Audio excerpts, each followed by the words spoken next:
Hi, and welcome back on board the Master Syria as we head towards Melbourne with around about 2 days to go. For us anyway, I would say that Blackborough, X-Ray, and Kevin probably only have a day and a half to go. Let's recap on Master Syria first. We are around about 60 nautical miles away from Tommy Cod's. This is Master Syria here. Tommy Cod's is further to the east, and we have John Dart off to our west. Alonos was fairly close for a while, and then decided to go fairly east on us. We've been toying with Tommy Cod's now for quite a few days, and overall, there's been we've got as close as 30 nautical miles, and at the moment we're about 60 nautical miles behind him, according to the bearing to waypoint. Overnight, we got closer. I tried to once again get him closer on an east-west sort of direction, but I fell asleep. Windows updated, and we went north for about an hour, just around this point here. And from that point on, we've lost quite a lot of time during the night session. It's going to be interesting though. I wouldn't call ourselves completely out of the race now, but it's looking fairly unassailable. Tommy has done a really good job keeping us at bay and read the wind really well. John Dart came up really close to us and has now started to follow us across. If we look at the leaderboard, the big news is that X-Ray has taken out a lead over Blackborough.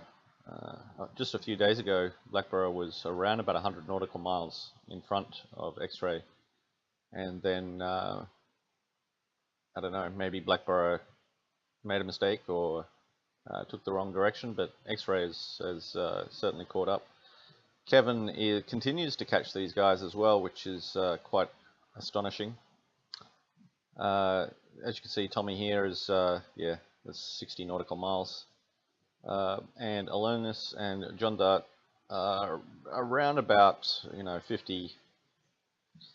40 to 50 nautical miles away from us. If you look at the map distortion here, though, let me just drag this out. This was what makes sailing in the higher and lower latitudes much harder, because this is Linus down here, and this is John Dart here. He's apparently closer to Melbourne than he is. So yeah, kind of interesting there. And you all know of the bug where it says 511 or what's it, 571 for us. If I go to the GPS, it's 449, so it's actually a lot closer than you imagine.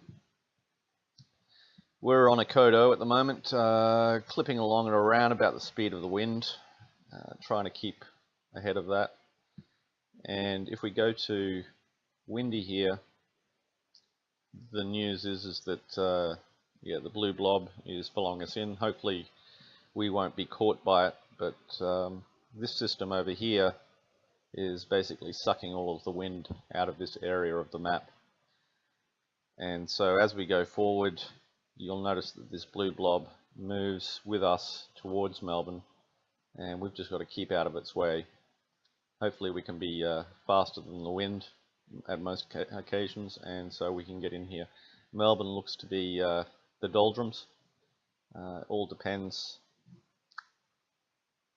how that goes in a day and a half to 2 days. And by the time that we're around about there, we have a little bit of green, so that would be nice. So our path going up is to basically follow this curve up and through, and hopefully if I do a 24-hour projection, It's around about 10 AM here.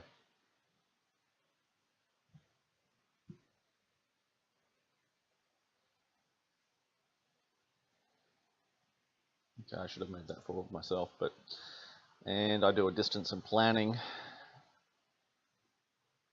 and say 24 at 10 is about 240 nautical miles. So hopefully we'll be around about here, around about the same place that X-ray is at the moment, and we'll still be in this green zone. We'll probably have to either come across, or maybe we'll have to dart up here, and let's see how that goes. Yeah, but if we dart up here, we still do get a fairly good angle, and then maybe back across. Anyway, it's a course in planning at present, and as most of you have seen by some of the chat over the last 2 days, the wind patterns haven't been exactly the same as Windy or the Gribs have been indicating. There seems to be a delay.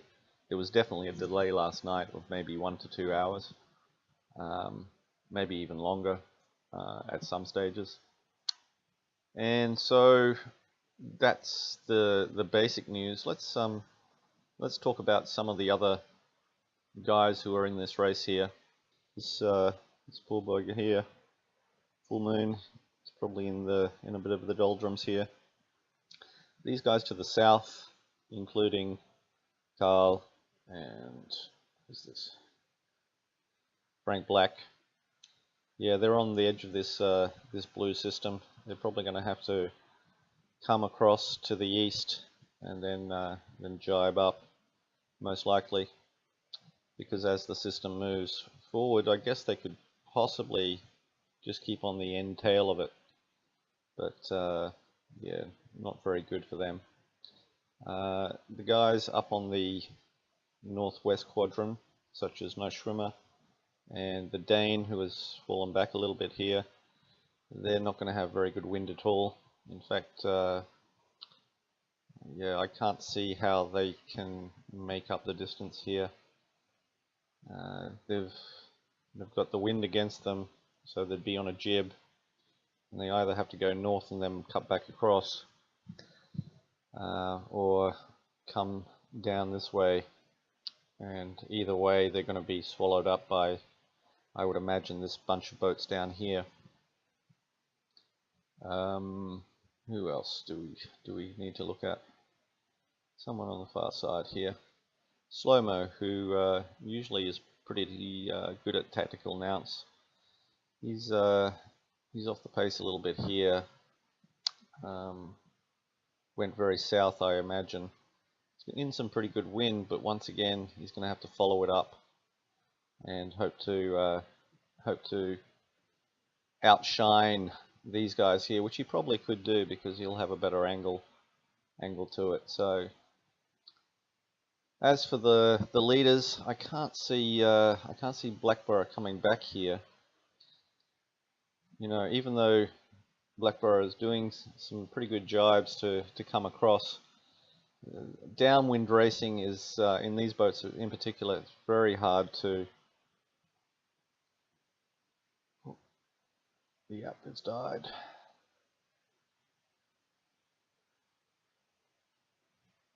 Getting some slowdown today.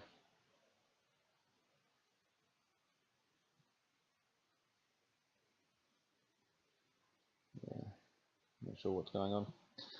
Anyway, yeah, I can't see with downwind racing here how X-ray has the distance needed to catch him.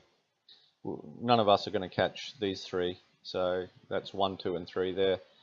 It's just 4, 5, and 6, and I think that Tommy has the box seat here. We'll probably, hopefully, beat Seaplane in, and I can't imagine at this angle that he's going to be able to come up faster either. So that's the news, and it's a nice day. off of the coast of Tasmania.